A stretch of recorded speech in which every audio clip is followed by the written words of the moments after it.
Moi, je le vois arriver après des années où je ne l'ai pas vu avec son camion. Un camion, mais c'est incroyable. Une véritable caverne d'Ali Baba avec des trésors cachés, parce qu'ils sont cachés, parce que personne ne les voit.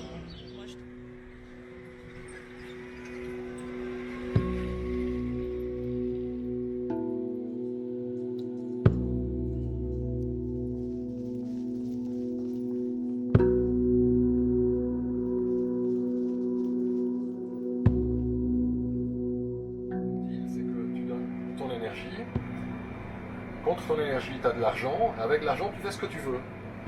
Et quand tu sors de ce deal-là, où tu ne vends plus ton énergie à quelqu'un, parce qu'il n'y a pas une voie qui est là à suivre, il y a plutôt un mur à creuser pour trouver ta voie.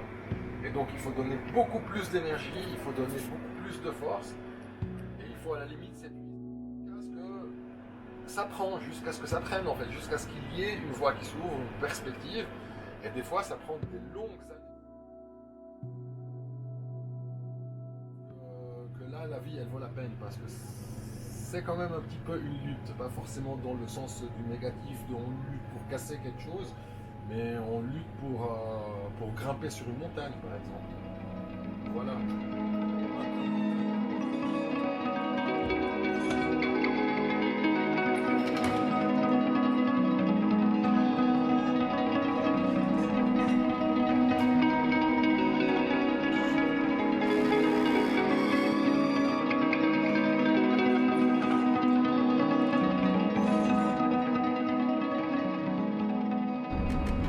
Tu vois, c'est incroyable quand même parce qu'il y a quand même 72 peintures et 98 statuettes dans le coffre et c'est pas sûr que je les sorte en fait. Donc, voilà, les œuvres ont décidé de faire une promenade. C'est un truc de fou quand même. Ça, c'est quand même incroyable. Alors moi, je suis le chauffeur, Edouard, et basta. De toute façon, Edouard, il s'en fout. Edouard, il est payé par Charles, l'agent. Bon, l'agent, lui, il stresse un peu parce qu'il n'y a pas beaucoup de rendez-vous. Et les œuvres, elles sont tranquilles, quoi. Elles seront toujours tranquilles. Et elles resteront tranquilles. C'est excellent.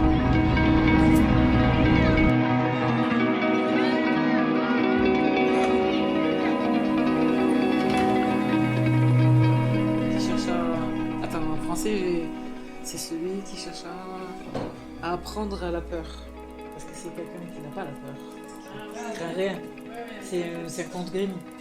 Et à chaque fois que je rencontrais Christophe pour une nouvelle étape, je me dis, eh ben c'est ça, tu vois. C'est Grimm, c'est toi.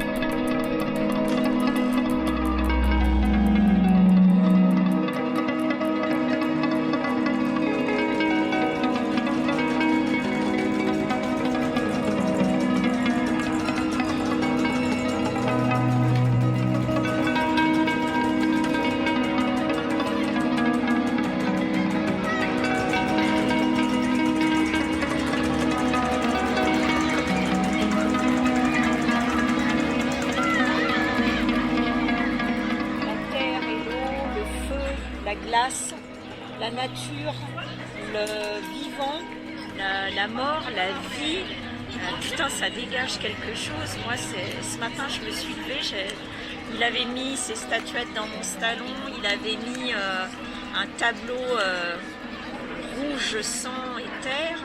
J'avais envie de pleurer parce que, punaise, ça dégage quelque chose. Et tout ça, il l'offre aux autres, il l'offre au monde.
Ce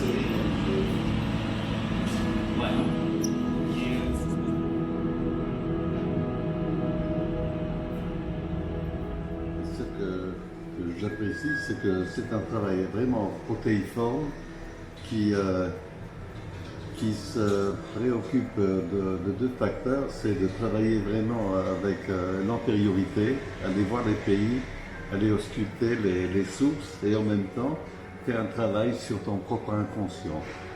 Et je trouve que c'est cette chimie entre ce travail sur ton inconscient et sur l'antériorité.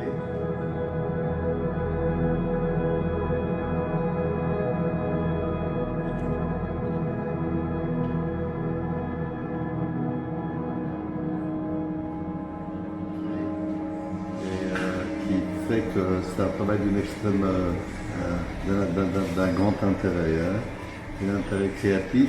Et en même temps, il s'inscrit indépendamment des considérations de marketing, il doit s'inscrire dans cet impératif lié à toujours se rechercher, à toujours se mettre en question, qui est le propre de l'art.